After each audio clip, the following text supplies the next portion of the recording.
দরজা খুললে মানে গেটটা খোলার পরে আমরা দেখে নেবো সেখানে কিছু আছে কিনা। যেমন গত বছরের আগের বছরে 2024-এ যে দুর্ঘটনা হয়েছিল, সে দুর্ঘটনা কিন্তু এইভাবেই হয়েছিল।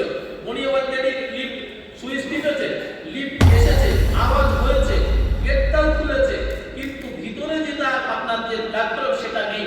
উনি এখন মনে করেছেন আছে বলে যেমন পা দিয়েছেন আর একদম নেই।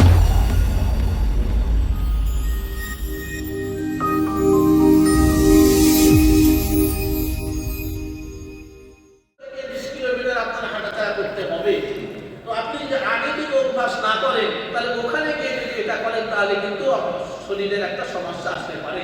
তাই আমরা এখন থেকে কি করব, হাঁটার অভ্যাসটা অবশ্যই করব। লিফট আমাদের আজকে হতাশাও দেখেছেন। এই লিফট আপনারা কম বেশি সবাই চালাতে জানেন, তবু কিছু প্রয়োজনীয় কথা যেগুলো আমাদের অভিজ্ঞতা। যেমন এই লিফটে আমরা যখন চাপবো, লিফট দরজা খুলবে, তারপরে একটু দেখে নেব। লিফট দরজা খুললে মানে গেটটা খোলার পরে আমরা দেখে নেবো সেখানে কিছু আছে কিনা।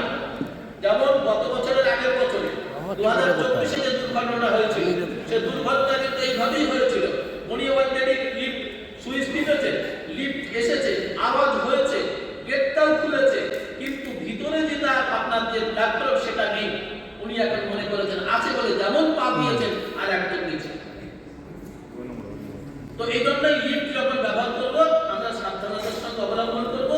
এবং লিফটের যে ক্যাপাসিটি, 8 জন যাবেন, 9 জন যাবেন, হয়ে গেলে আপনি নিজেই সরে আসবেন। আপনি এরকম করবেন না, চলে যাবে সবাই একসঙ্গে, কারণ ওটা ইলেকট্রিক যন্ত্র, ওর যে কোনো মুহূর্তে ক্ষতি হতে পারে। আল্লাহ সবাইকে হেফাজত করুন। এই জন্য একটু সাবধানতার সঙ্গে আমরা লিফট অবলম্বন করবো। টয়লেট যখন ব্যবহার করবো, ওখানে হোটেল এবং ফ্লাইটের মধ্যে এবং ওখানকার বেশিরভাগ হোটেলে কিন্তু সব এই ধরনের টয়লেট, এই কোমর টয়লেট আছে। তাহলে কোমর টয়লেট যদি থাকে তাহলে সেখানে আমাদের একটা সমস্যা অনেক জনারই আছে। সবচেয়ে বড় সমস্যা যেটা